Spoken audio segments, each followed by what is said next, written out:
हार्दिक अभिनंदन और स्वागत है। आज हम कक्षा 10 के चैप्टर नंबर 2 रसायन विज्ञान में अम्ल, क्षारक एवं लवण के कुछ विगत वर्ष में पूछे गए महत्वपूर्ण प्रश्न करेंगे। इस पाठ का थ्योरी वाला पार्ट आप सभी ने पूरा कर लिया होगा। तो सबसे पहले हम क्वेश्चन के थ्रू करेंगे। अगर क्वेश्चन में कोई भी दिक्कत रहती है या कुछ भी, तो कंसेप्ट हम उसी क्वेश्चन के थ्रू क्लियर करते चलेंगे।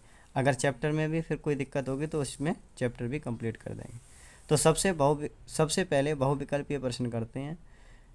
देखते हैं अम्ल, क्षारक और लवण वाले में से सबसे पहला प्रश्न, पहला एमसीक्यू देखते हैं। बहुविकल्प प्रश्न क्या कहता है? प्लास्टर ऑफ पेरिस का रासायनिक सूत्र क्या है? यानी का जिसको जनरली अगर हम देखें तो क्वेश्चन नंबर 1 हमसे पूछा गया पीओपी। पीओपी मतलब प्लास्टर ऑफ पेरिस का रासायनिक नाम क्या है, रासायनिक सूत्र क्या है? तो हमें ऑप्शन दिखाई दे रहे हैं CaSO4.3H2O या फिर CaSO4.2H2O या फिर CaSO4.H2O या फिर CaSO4 हाफ H2O। अब ये श्योर है कि पीओपी यानी का प्लास्टर ऑफ पेरिस, इसमें से ये जो है CaSO4.H2O ये होता है पीओपी जो हमसे पूछा गया है। इसमें ऑप्शन बी और दिया गया है CaSO4.2H2O ये होता है जिप्सम। हम जानते हैं कि जिप्सम से ही हमारा किस तरीके से पीओपी बना था और पीओपी से किस तरीके से जिप्सम बनता है। तो प्रश्न में पूछा गया था प्लास्टर ऑफ पेरिस का रासायनिक सूत्र क्या है, तो इसका सही उत्तर हो जाएगा CaSO4.2H2O यानी कि ऑप्शन नंबर डी इसका करेक्ट आंसर है।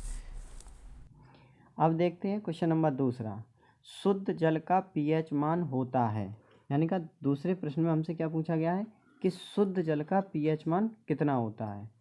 तो पीएच मान वाले प्रश्न को किस तरीके से करते हैं? तो सबसे पहले एक साइंटिस्ट थे जिन्होंने पीएच स्केल का निर्माण किया था, उनका नाम था सोरेनसन ने अपने पैमाने में बताया था।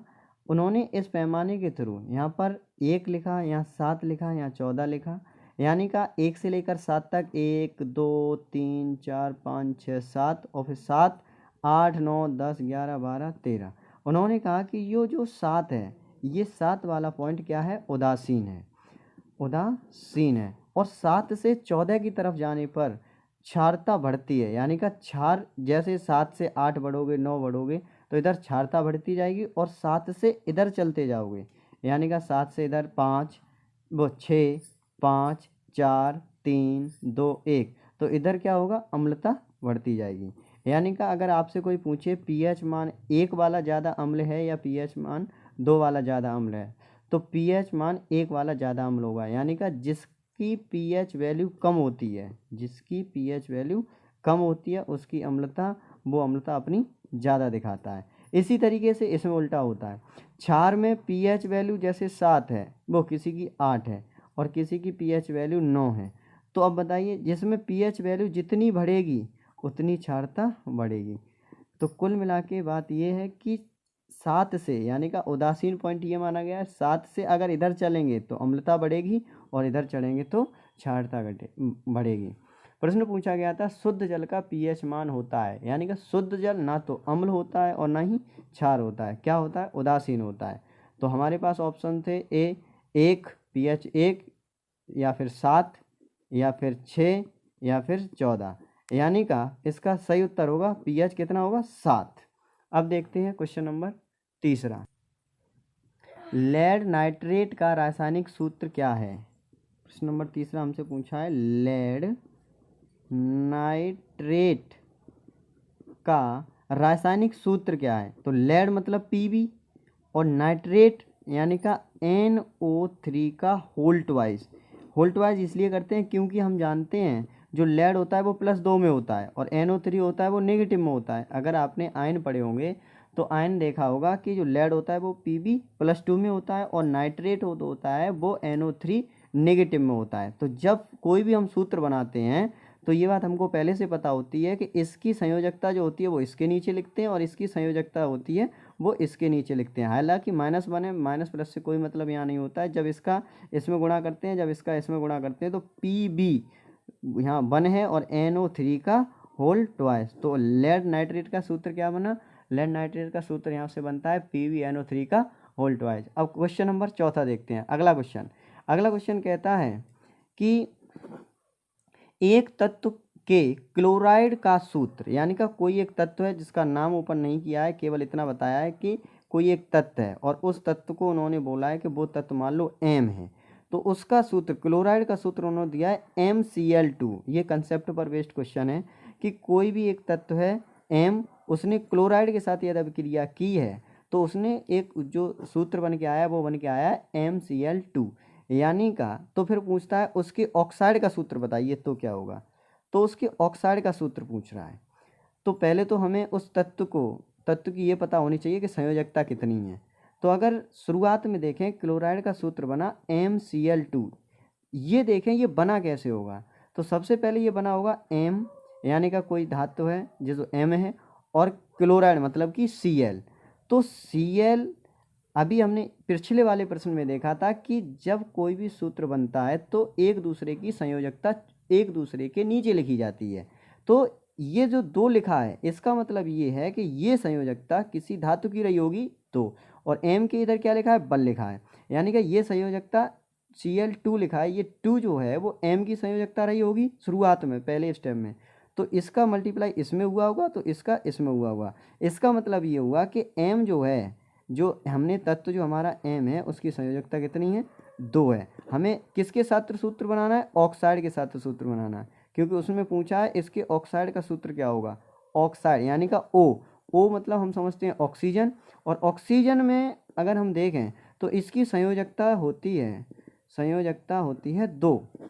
ऑक्सीजन की संयोजकता कितनी आई 2। अगर आपको इसमें संयोजकता में कोई भी दिक्कत होगी तो कमेंट में आप लिखेंगे, तो हम संयोजकता अगली वीडियो संयोजकता पे बनाएंगे कि संयोजकता कैसे निकालते हैं। हालांकि संयोजकता और सूत्र बनाना कक्षा 9 में सीख लिए होंगे। तो ऑक्सीजन की कितनी निकल के आई 2, और हमारे तत्व की कितनी निकल के आई 2, तो इसके साथ बनाने तो M और O। M की कितनी है 2, ऑक्सीजन की कितनी है 2, इसका गुणा इसमें करेंगे, इसका गुणा इसमें करेंगे, तो यहाँ से बनेगा M2 और O2, यानी का M2O2।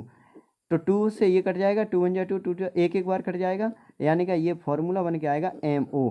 तो इसका सही जवाब निकल के आएगा MO, यानी का ऑप्शन नंबर बी। ठीक, अब देखते हैं क्वेश्चन नंबर 5। क्वेश्चन नंबर 5 कहता है कि Na2CO3, क्वेश्चन नंबर 5 हमसे बोल रहा है Na2CO3 का सामान्य नाम क्या है। इसका सामान्य नाम पूछा है, लवड़ वाले प्रश्न में से है, इसका सामान्य नाम क्या है। तो सामान्य नाम क्या है, पहला ऑप्शन दे रहा है व्यंजक चूर्ण, बेकिंग पाउडर, धामन सोडा, प्लास्टर ऑफ पेरिस।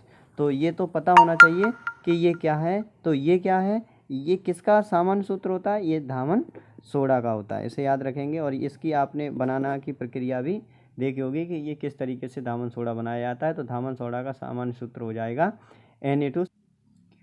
अब देखते हैं क्वेश्चन नंबर 6। तन सल्फ्यूरिक अम्ल की जस्ता चूर्ण से अभिक्रिया से कौन सी गैस निकलती है, यानी का तन, क्वेश्चन नंबर 6 है कि तन सल्फ्यूरिक अम्ल यानी का H2SO4 की अभिक्रिया यदि किसके साथ कराई जाए, जस्ता चूर्ण के साथ कराई जाए। जस्ता चूर्ण का मतलब होता है Cu के साथ कराई जाए, मतलब कि कॉपर के साथ कराई जाए, तो कौन सी गैस निकलेगी।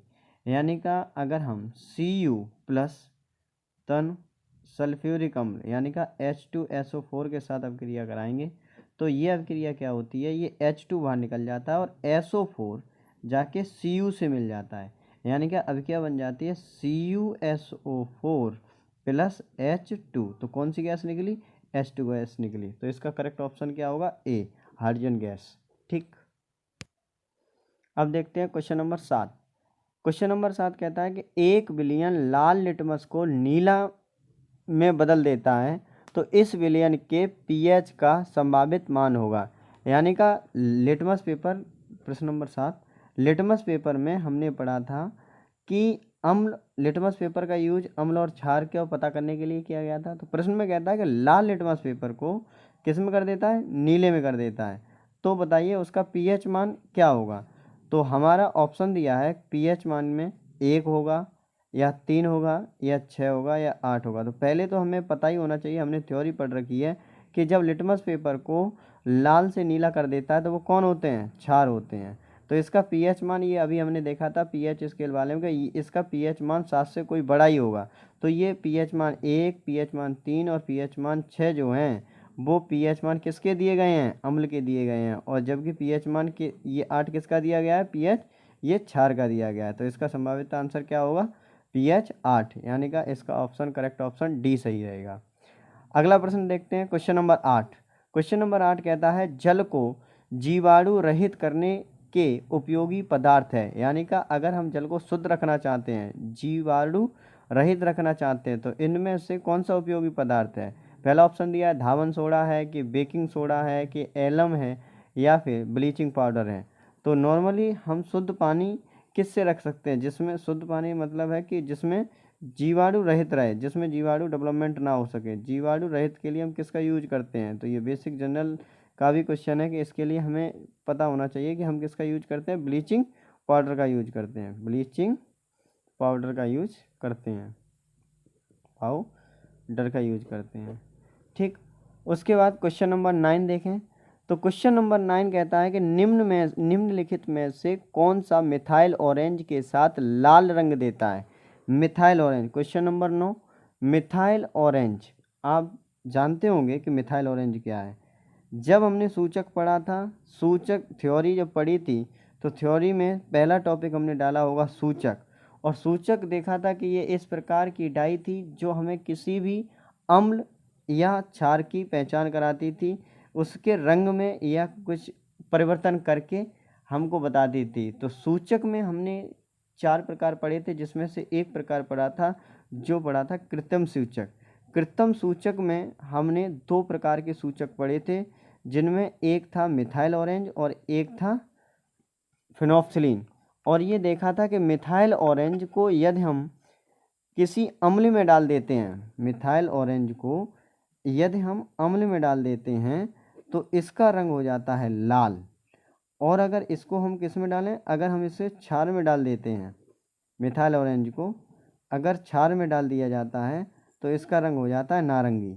तो प्रश्न में भी यही, अच्छा प्रश्न में भी यही पूछा गया है कि निम्नलिखित में से कौन सा मिथाइल ऑरेंज के साथ लाल रंग देगा। यानी का मिथाइल ऑरेंज लाल रंग तभी दे सकता है जब कोई उसके साथ क्या हो, अम्ल हो। तो हम अगर ऑप्शन को ध्यान से पढ़ें तो पहला ऑप्शन हमें दिया है, पहला ऑप्शन हमको दिया है NaCl यानी का सोडियम क्लोराइड। ये तो एक लवण है, ये तो नहीं देगा। दूसरा हमें दिया है H2SO4, ये अम्ल है, सल्फ्यूरिक अम्ल है। और तीसरा ऑप्शन दिया है KOH, ये भी क्षार है। और जबकि ग्लूकोज दिया है, यानी कि ये तो नहीं है। तो कुल मिला के हमारा बेसिक कंसेप्ट क्या कहता है, ग्लूकोज यानी कि बेसिक कंसेप्ट क्या कहता है कि कृत्रिम सूचक वो सूचक होते हैं जो मानव निर्मित होते हैं। उनमें का मिथाइल ऑरेंज एक उदाहरण है। मिथाइल ऑरेंज को जब अम्ल में डाला जाता है तो वो लाल रंग देता है। तो यहाँ से इसका सही प्रश्न का